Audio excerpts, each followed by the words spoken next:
like call out if you can't see anything, because I won't be able to check the chat while I'm doing this this presentation. Okay, so and by the way, I actually do this presentation with students, and so if you want to, you can. Like the first time, I actually want students to know there's a reason why we're doing this. So memes have been around forever, like not just online. Like before the internet, there were memes. One of the memes I always tell students is when I was a kid, there was that Wendy's commercial, "Where's the beef?" And for that whole year, kids would go around yelling out, "Where's the beef?" or do little like riffs on it. And memes are just little things that kind of spread really quickly, and they kind of take on the life of their own and stuff like that. And so what's cool is like a meme is a communication of an idea. It allows us to build bonds and friendship and community. It carries cultural ideas. So memes they're cool. They're not just this like millennial internet thing or Generation Z thing. Okay, and I think memes they're obviously getting really popular. And I think they have a really good use for education. So let's go ahead and let's talk about what some memes are. So here's a non-meme image on the left. You add some words and it creates a meme. So angry girlfriend, calm down. And as you can see from the Mentos, right? And then I want you to notice one thing about this is that it's not actually Coca-Cola, it's Diet Coke. And so one of the things about memes is they're kind of lowbrow. Things don't have to be precise.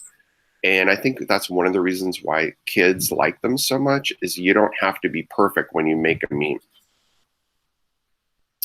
Okay, so let's take a look at a meme use in an English class.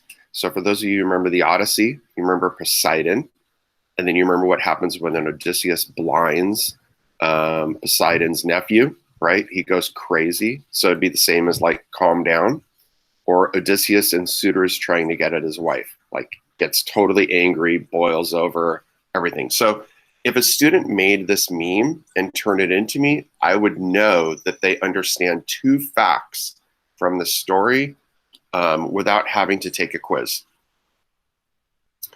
Lord Capulet's reaction, Juliet's refusal. Romeo and Juliet's life, their relationship. Boo Radley, Dill's curiosity. Okay. And then what I would do sometimes at this point is I would actually put one for students and have them try it out. So tip number 1. When you try a new tech idea with students, have them do something fun with it before applying it to curriculum. So what I always do when I do something new like this is I'll say, okay, I just want to make memes about school.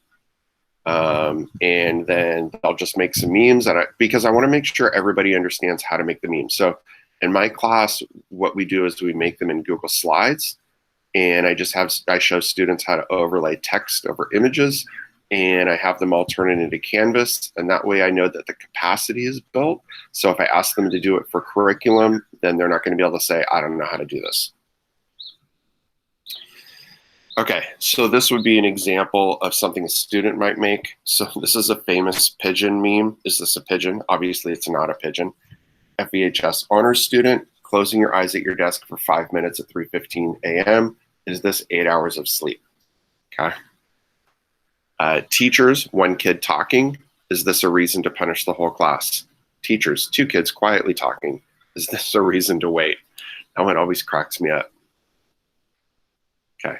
Tip number 2, the beauty of memes is they don't have to be perfect. You can just take the meme blanks and overlay some words using Google Slides. Okay, so Odysseus's men, holy cows, is this a viable food source? Telemachus, Odysseus, is this a homeless man? And once again, the students can't make these memes if they don't understand the story, and we won't understand them if we don't understand the story. So in order for us to laugh, we have to understand the story. So you're students want to have read the story so they get the joke. Romeo sees Juliet for the first time. Is this true love? The masked party. Romeo and Juliet kiss 2 minutes after meeting. Is this a reason to get married? Fahrenheit 451. Is this a fire? Okay.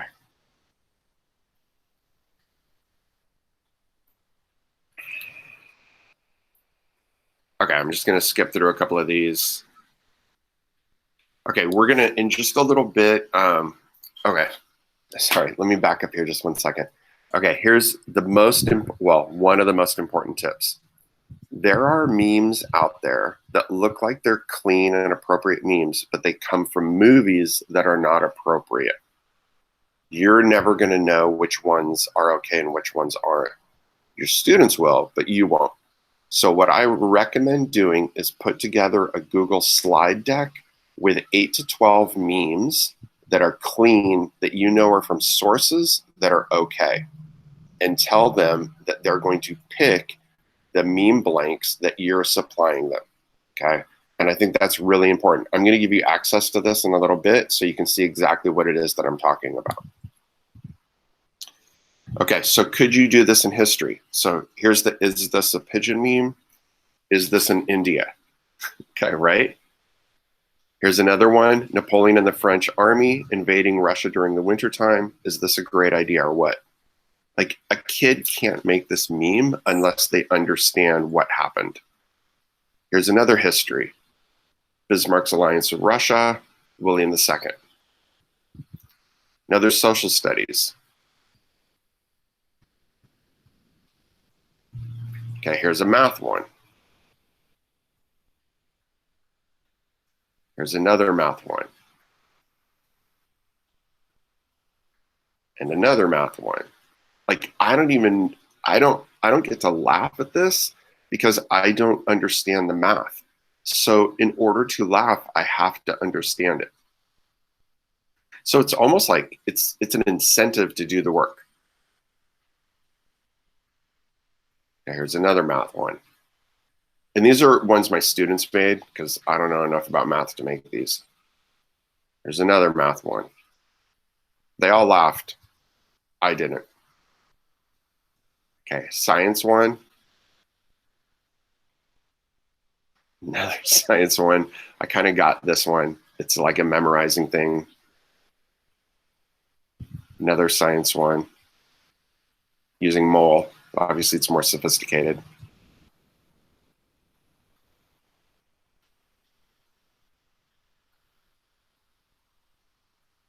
World languages.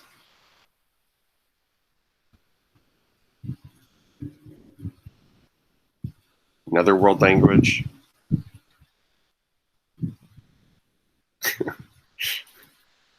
That one cracks me up. Okay. And I'm going to go ahead and escape out of here. And I'm going to come back to the slide before we go back to here before we go to our next activity. So, any questions? I'll look at the chat to see if there's any questions here before we move on. Nope. Okay. Do either of you have any questions? No? Okay. All right. Cool. Okay, so we're going to try one out. And so let me show you how that's going to work out. So first, I'm going to give you access to this presentation.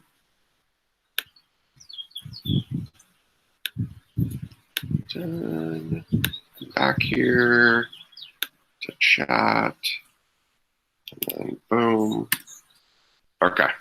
So if you could both click on that, and then what I want you to do is I want you to go to the slide that was green. So it says tip number 3. And then what you can do once you're in there is the first link, if you click on it, you will get clean blank memes that you can use with your students. So you can kind of take a look at that. The second link is if you want to try it out and make a meme there, you can grab one of the blank ones, put it in the HB UHSD PD workspace link, and then make the meme and just leave it there.